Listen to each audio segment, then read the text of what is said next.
Ya, pemirsa, kembali di Breaking News. Jelang sidang lanjutan peninjauan kembali sengketa natal, pemirsa, dan untuk mengetahui seperti apa kondisi terkini di Cirebon, Jawa Barat, kami kembali terhubung dengan rekan kami Chamar Hainda di salah satu hotel di Cirebon, Jawa Barat. Halo, selamat pagi rekan Chamar Hainda. Tadi di belakang Anda tadi sampainya ada Pak Deddy Mulyadi. Apakah benar kalau tadi bocoran dari tadi Bang Farhad mengatakan bahwa Dede Riswanto juga akan memberi kesaksian sebagai saksi fakta pada hari ini? Mungkin Anda bisa mengonfirmasi langsung pada Pak Deddy Mulyadi. Silakan. Baik. Ya, selamat pagi Pram dan juga pemirsa, Anda kembali di Breaking News bersama saya Chamar Hainda.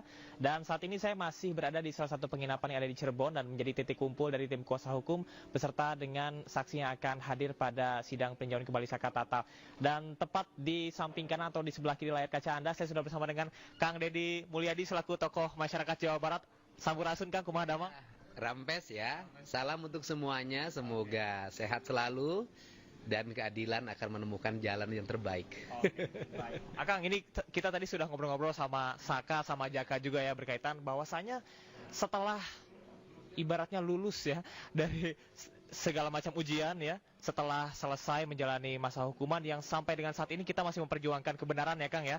Oke, Akang bisa jelaskan nggak dari konten yang Akang buat begitu, Aep dan Dede ini kan menjadi salah satu saksi kunci terciptanya tersangka dan juga DPO, Kang. Nah, bagaimana nih, Kang? Apakah hari ini Aep dan Dede akan dipersidangkan juga atau gimana, Kang? Ya, yang pertama adalah bahwa ini peristiwa ini kan tidak ada yang menyaksikan. Saya katakan, kalau tuduhannya adalah pembunuhan, apalagi ada pemerkosaan, tidak ada yang menyaksikan. Secara eksplisit nggak ada gitu ya, Kang? Tidak ada yang menyaksikan. Satu orang pun manusia tidak ada yang menyaksikan. Yang ada itu adalah satu, keterangan Liga Akbar yang sudah dicabut. Yang kedua, keterangan Dede yang sudah menyatakan bersedia untuk dihukum, untuk menebus kesalahan yang dia lakukan karena telah memberikan kesaksian palsu. Tetapi sebenarnya mengenai Dede ini, kan kesaksiannya tidak disampaikan di muka hakim di pengadilan, dan Dede ini dia menyampaikan di berita acara. Dan di berita acara pun dalam pengakuan Dede hanya satu berita acara di Polres yang diakui itu dilakukan. Dan itu pun kalau dinyatakan BAP-nya diambil di atas sumpah, Dede menyatakan tidak pernah disumpah. Nah kemudian yang berikutnya adalah keterangan Aep yang sampai hari ini masih bersikukuh, ya kan? Pada pendiriannya itu hak dia. Tetapi dari peristiwa ini, kalau ada dua orang bareng nih, yang satu menyatakan saya teh bohong, yang satu menyatakan saya teh bener. Nah kira-kira percaya yang mana? Yang menyatakan saya itu bohong, yang menyatakan saya itu bener. Kemudian yang menyatakan saya itu bohong, kemudian tampil ke depan publik secara terbuka, berani berhadapan dengan siapapun, datang ke Mabes Polri untuk menyatakan saya telah memberikan kesaksian palsu dan siap dipenjara. Artinya, apa ada manusia di muka bumi ini yang mau mempenjarakan dirinya kalau dia tidak mempertanggungjawabkan apa yang dia lakukan? Karena dia mempertanggungjawabkan dia lakukan, maka menurut saya publik, bukan hanya publik ya, semua orang dalam hatinya. Kan semua orang tuh ada yang menyampaikan dalam hatinya, ada yang tidak mau menyampaikan dalam lisannya kan gitu. Semua orang dalam hatinya akan menyatakan bahwa Dede itu benar, peristiwa pelemparan itu tidak ada, peristiwa pengajaran itu tidak pernah ada, malam minggu itu anak-anak termasuk Saka Tatal tidak ada nongkrong di depan SMP 11, mereka berkumpul di rumah Bu Nining, kemudian nongkrong di rumahnya Hadi, dan kemudian mereka nginep di rumahnya anak Pak RT Pasret. Kalau Saka tidak dalam kelompok mereka. Kalau Saka itu pada malam minggu ada di rumahnya, ke rumah neneknya bareng sama Sadikun, bonceng motor Irfan mogok, disetep sama Kodir yang boncengnya rajanya sudah meninggal, di bengkelnya Heri. Dan pada waktu di flyover melihat kerumunan orang, disangkanya bahwa itu adalah operasi polisi, sehingga dia takut, ditilang, akhirnya belok ke kanan. Udah jelas. Saya akan konfirmasi langsung sama Kang Jaka ya. Oke, pada saat kejadian itu seperti apa? Benar bahwasanya Saka tidak ada di TKP? Benar. Dari sore, dari maghrib sampai jam 10-an kumpul di rumah Sadikun, terus pindah ke rumah nenek, terus motor Irfan kan air radiatornya bocor. Si minta bantuan si Sadikun bahwa air radiatornya bocor, minta dibenerin. Jadi Sadikun nelpon Gajol, Radija sama Kodir, dan kebetulan Radija sama Kodirnya kesini sendiri, dan kebetulan bener ada Saka sama Sadikun dan Irwan sama temennya, terus Irfan sendiri, karena yang punya motor kan Irfan, dia naikin motor sendiri, dan yang nyetep kan Gajol sama ini Kodir. Baik. Saya pertegas kembali, Saka, apakah Saka mengenal secara pribadi Eki? Enggak, Tidak sama sekali. tidak sekali, enggak kenal sama sekali. Jadi sama Vina, Eki maupun Eki, Saka tuh enggak kenal sama sekali. Pada saat peristiwa penangkapan itu kapan dan dilakukan oleh siapa pada saat itu? Awalnya kan Saka kan nggak tahu kalau awal penangkapan tuh tanggal 31 Agustus, bangun tidur sore tuh. Jam berapanya Saka nggak ngeliat juga. Asar. Ya abis asaran lah, cuma kan nggak tahu jam berapa. Oke, baik. Ini artinya secara keseluruhan mendukung bahwasanya Saka tidak ada di lokasi kejadian, Saka tidak mengenal Ananda Eki dan juga Vina begitu ya. Kang, tapi dari novum ke-6 sampai dengan 8 bahwasanya yang sudah disampaikan begitu ya, JPU menolak karena ini tidak relevan begitu Kang. Ya. Pernyataan Aep dan juga Dede. Seperti apa Kang? Ya sebenarnya kalau ngomong tidak relevan, pernyataan Aep dan Dede di BAP tahun 2016, kemudian dia tidak datang ke pengadilan, tidak bersaksi di atas sumpah. Kenapa itu dijadikan dasar? Mana yang sedangkan Sadikun bersaksi, Heri bersaksi, ya kan? Dua ini kan, Irfan bersaksi, diambil di atas sumpah. Kenapa yang hadir di pengadilan diambil di atas sumpah, tidak dijadikan dasar pijakan putusan yang meringankan atau membebaskan terdakwa pada waktu itu? Kenapa yang tidak hadir itu dijadikan dasar untuk mengambil keputusan? Pada saat kejadian Kang, yang disampaikan oleh Dede ke Akang seperti apa? Mungkin bisa diulas sedikit. Ya, kejadian kan jelas. Dede itu ditelepon sama AF, kemudian minta diantar ke Polres. Karena AF itu pendatang baru di Cirebon, maka dijemputlah AF.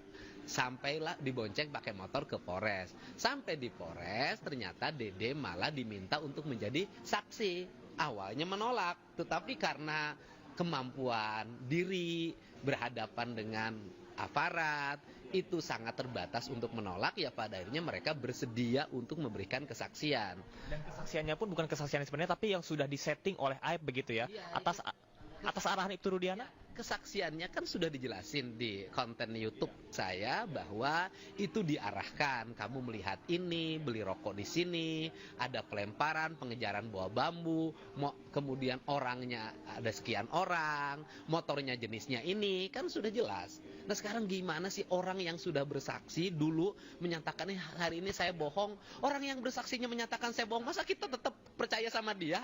Terus percaya sama siapa gitu loh. Artinya dalam jangka waktu yang dekat, pengujian ulang terkait dengan maksudnya di mata hukum begitu. Kali ini kan belum di mata hukum. Seperti apa? Ya, pengujiannya jelas dong. Kan kuasa hukum sudah menyampaikan laporan kesaksian palsu ke Mabes Polri. Kuasa hukumnya langsung yang sudah menyampaikan. Kuasa hukum dari terpidana, ya kan? Karena terpidananya kan tidak bisa lapor langsung dong. Kemudian nanti diuji saja, gampang. AF dihadirkan, Dede dihadirkan, dikonfrontir di depan penyidik. Mana yang bohong, mana yang jujur. Ngomong yang bohong tuh, yang jujur tuh gampang. Ngomong yang jujur itu senyum, bebas, di mana aja, hadir gitu loh. Yang bohong itu ya kan ngumpet-ngumpet. Sudahlah, hukum itu kan tidak hanya berargumentasikan SOP hukum, standarisasi hukum, alat bukti segala macam. Ada yang harus distandarisasikan adalah kebenaran. Kebenaran material, formal, dan kemudian substansial. Lihatlah kasus ini, jangan hanya formal material saja. Lihat dari hati. Nah, formal materialnya juga tidak terpenuhi menurut saya. Kenapa tidak terpenuhi? Misalnya begini, Dede diperiksanya cuma sekali di Polresta Cirebon. Kemudian ada pemeriksaan di Polda. Yang dedenya menyatakan saya tidak pernah diperiksa, saya tidak pernah menandatanganan berita acara, kan dari situ sudah bisa terlihat. Yang kedua, Ada kesalahan SOP dalam penyelidikan iya, begitu. kan gitu. Artinya ada ketidaktelitian dalam memeriksa berkas awalnya ya. Yang kedua, lokus kejadian kan sudah jelas, mayatnya ditemukan di Jembatan Layang, Polres Cirebon, Polres Sumber, Kabupaten Cirebon. Kemudian kenapa ditangani di Polresta Cirebon, Kota Cirebon, yang konon kabarnya di tempat kejadiannya itu ada pembunuhan, ada pemerkosaan, yang sampai sekarang itu tidak ada saksi yang melihat pembunuhan dan pemerkosaan di situ, dan tidak ada bukti. Ada nggak setetes darah? Darah jelas kok numpuk di sini, nggak ada di situ. Yang kedua, kan Polda sendiri sudah nyabut yang ngangkutnya itu Dani dan Andi, katanya kan tidak ada. Andi adalah tokoh fiktif waktu itu. Ya, Andi tokoh fiktif, Dani tokoh fiktif. Dengan dibebaskannya Peggy Setiawan di pra-peradilan, Peggy Peron pun menjadi tokoh fiktif. Peggy Setiawan menjadi tokoh fiktif, atau nama Peggy lah. Peggy itu menjadi tokoh fiktif. 3 ini tokoh fiktif. Yang 8 ini kebetulan ada namanya, tapi ceritanya fiktif. Nama orangnya benar, ceritanya yang fiktif. Sampai dengan saat ini yang adanya desakan dari masyarakat, Ibtu Rudiana juga harus ikuti periksa, namun ada batasan-batasan tertentu karena beliau masih menjabat sebagai Polri. Tanggapan Anda seperti apa? Kan nanti Pak Ibtu Rudiana kan pasti diundang juga dong oleh Mabes Polri untuk memberikan keterangan terhadap laporan Dede dan AF. Sebagai warga negara, dia juga nanti harus datang ketika dipanggil oleh Mabes Polri. Dari situ kita akan terkuak semuanya. Saya yakin betul Mabes Polri akan berjalan pada rel yang benar dan senantiasa menjunjung tinggi kepastian hukum. Kang, saya melihat Anda sebagai tokoh masyarakat yang peduli akan isu sosial dan juga kemasyarakatan. Salah satunya adalah isu ini. Apa yang membuat Anda akhirnya tergerak untuk terjun ke dalamnya? Bahkan kalau semalam saya berbincang dengan Bu Titin, Anda ini membantu mengkolektifkan saksi-saksi agar ada konstruksi yang lebih benar gitu dan terbuka seterang-terangnya. Ya, waktu awal kan saya berangkat dari rasa curiga dong. Curiga terhadap Saka Tatal itu benar pelaku. Curiga terhadap Sudirman itu adalah benar pelaku. Kan 2 orang ini yang saya wawancarai. Tetapi setelah saya mulai kecurigaan saya bahwa kasus ini janggal, itu mulai saya mengkonstruksi kesaksian AF. AF melihat mereka bergerombol di depan SMP 11, kemudian mengejar dengan menggunakan 4 motor dari jarak 150 meter setelah saya ukur, gitu loh. Dan secara logika bagaimana mungkin kita bisa mengenali atau mengidentifikasi seseorang dari jarak sejauh itu, begitu Kang? Ya, saya katakan kan hukum itu yang disebut dengan kebenaran formil dan material itu kan artinya harus logis. Nah kan itu tidak logis. Yang selain tidak logis juga di situ ada pernyataan-pernyataan yang punya warung nasi jam 4 sudah tutup, yang warung Madura menyatakan dua-duanya memang benar mereka beli rokok. Tapi tidak ada pengejaran, tidak ada pelemparan. Terus kalau ada 70 orang menyatakan bahwa tidak ada, hanya 1 orang menyatakan ada, apa kita harus berpihak pada yang satu? Walaupun kebenaran tidak bisa digugurkan dengan sistem seperti demokrasi mayoritas, tetapi kan ada aspek logis. Nah, itu kan ada aspek logis yang harus digunakan. Ditambah lagi aspek sebab akibatnya adalah persoalan adanya penggerbegan yang dilakukan. Menurut Dede kan begitu? Teman-teman yang hari ini menjadi terpidana karena kasus adanya namanya Aceng bawa perempuan ke tempat kosan. Kan itu sederhana kok ini. Nah tinggal yang berikutnya gampang, tinggal AF jujur. Kita jujur tidak melihat pelemparan dan pengejaran. Karena kalau tuduhan pemerkosaan, pembunuhannya kan tidak ada saksi sampai hari ini. Yang Anda lihat apa yang membuat atau melatar belakangi AF tetap mempertahankan apa yang ia sampaikan, tidak seperti Dede yang akhirnya mengubah keterangan di awal? Ya, karena yang saya lihat, yang saya rasakan, yang saya perhatikan, karena AF punya keterikatan moral, ya kan, dengan orang yang terlibat di dalamnya. Saya nggak usah nyebut lagi ya kan, dengan orang yang terlibat di dalamnya. Keterikatan moral itu yang membuat Aep sulit bergeser. Tapi terserahlah Aep menjelasin apa, tapi hati Aep tidak akan bisa dibohongi. Kang, tadi saya juga sempat berbincang sedikit sekali bersama dengan Mas Jaka ya, Bang Jaka. Bang Jaka mengenal atau tidak Aep dan juga Dede? Saya tidak mengenal, tapi saya tahu kalau dia kerja di showroom samping SMP 11. Punya pemikiran tersendiri mengapa beliau melakukan atau kebohongan ini? Punya, dia dendam karena penggerbekan itu. Karena penggerebek? Karena penggerbekan dia bawa cewek. Tapi yang bawa cewek tuh ya si Aceng yang ada tatonya sama si ya anak pang, si Aceng sama si Aep bawa cewek. Oke, sampai akhirnya membuat keterangan itu begitu ya. Membuat keterangan itu, dan ya saya dari awal udah paham kalau dia tuh dendam. Cuma kan kita masyarakat bawah kan nggak ngerti, nggak inilah ibaratnya apa yang harus dilakuin. Udah menghadirkan saksi buat adik saya yang pada malam waktu itu, dan saksi yang buat dewasa golongannya Okta, si Udin, tapi tetap aja ibaratnya dibantah semua. Jaka, sedikit apa yang pada saat itu keluarga lakukan ketika akhirnya Saka di penjara begitu? Usaha-usaha apa yang dilakukan pada saat itu? Ya usaha-usaha ada, kakak saya udah sampai sholat tahajud, sampai proses akhir PK.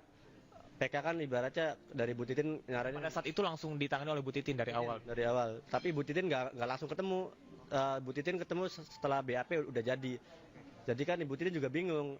Saya sama keluarga aja kan buat ketemu Saka aja susah, ngomong aja susah. Bukannya ngomong aja tuh tatapan kosong. Jadi ibarat susah komunikasi dengan Saka. Kang Deddy, ini tadi saya juga sempat membaca apa yang saat ini menjadi perbincangan di masyarakat, bahwasanya Anda ini menjadi salah satu pihak yang membantu seperti membawa obor atau membawa lilin dalam sebuah kegelapan begitu, membantu kasus ini menjadi lebih terang benderang, termasuk kalau kita lihat bagaimana pandangan publik terhadap Saka Tata dan juga Ibu Titin. Bahkan dulu katanya sampai dicemooh, diludahi begitu. Gimana? Ya saya tuh kan turun tuh kan bareng teman Ainus waktu itu, ya kan. Kemudian waktu itu turun, saya tuh berangkat dari ini dibully nih, ini problemnya apa sih gitu loh. Yang kedua, saya juga aneh, kok ini orang baru keluar dari penjara udah bebas, udah enak, hukumannya berkurang, kok berontak sih gitu loh. Ada masalah apa sih ini Saka ini? Makanya saya gali dia. Oh, rupanya dia tidak merasa melakukan. Karena rupanya dia tidak merasa melakukan, dan mohon maaf ya, apa yang saya lakukan tuh murni alamiah. Tidak ada rencana apapun. Jadi saya mengikuti kata hati saya harus ke sini, nanti besok ke sana. Dari situ ternyata menjadi rangkaian kasus yang bisa mengkonstruksi, menjadi konstruksi hukum yang terang. Selama ini kan gelap.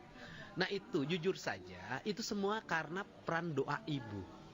Karena kan yang terpidana ini yang paling menjerit-jerit adalah ibunya, kakaknya, dan itu adalah perempuan. Perempuan-perempuan ini kan lebih dekat dari sisi roh karena kehalusan budinya dengan alam, dengan Allah. Nah ini yang membuat grafik ini menjadi terang, karena bagaimanapun hidup itu ada semesta yang menjadi panduan. Nah kemudian lahirlah berbagai aktivitas yang bisa dilahirkan di konten media sosial yang pada akhirnya menuju ke arah titik terang. Ya karena titik terang itu makin banyak orang berpartisipasi, memberikan kesaksian. Kan pada akhirnya muncul Widya, Mega, ya kan? Sebelumnya ada Liga Akbar, bagaimana Pram juga begitu dia merasa tertekan dan takut, akhirnya bercerita sambil menjerit-jerit. Nah, tangisan rakyat yang ini adalah mata air kebenaran tidak boleh diabaikan dalam pengambilan keputusan hukum kita. Karena apa? Karena hukum adalah pusat dari seluruh pengaduan publik terhadap berbagai problem yang dihadapi. Kang Deddy, mungkin ini pertanyaan akhir begitu ya, Ya. sebelum nanti Saka akan berangkat ke Saka ini kan pada saat itu berusia 15 tahun. Menurut Anda apa ibaratnya pengganti yang harus Saka dapatkan? Karena 15 tahun kemudian di penjara 3 tahun 8 bulan, di mana saat itu harusnya orang-orang ataupun juga seusianya bersekolah begitu ya. Apa yang harus didapat oleh Saka setelah ini? Ya, Kalau terbukti Saka artinya tidak bersalah. ya, kalau saya sih gini, makanya Saka tuh jangan dituntut bekerja. hari ini ya, dari sisi psikologi anak. Jadi kalau Saka main layangan, biarin aja, orang dia menikmati hidupnya. Saka jangan dulu pacaran. Kalau pacaran cinta monyet, karena dia tidak ngalamin cinta monyet. Mungkin kalau Saka nanti cinta gorila lah gitu loh. Ya. Terus kemudian makanya saya tawarin ke Saka kuliah. Oke. Bahkan katanya pengen kuliah hukum begitu ya, kalau nggak salah saya baca ya. Sudah beracara berpuluh-puluh tahun dia beracara. Nah makanya saya tawarin Saka ini untuk selesaikan paket C. Nah ini bisa di tahun periodisasi ajaran ini bisa ngikutin program paket C ya. Nanti 2025 Saka kuliah.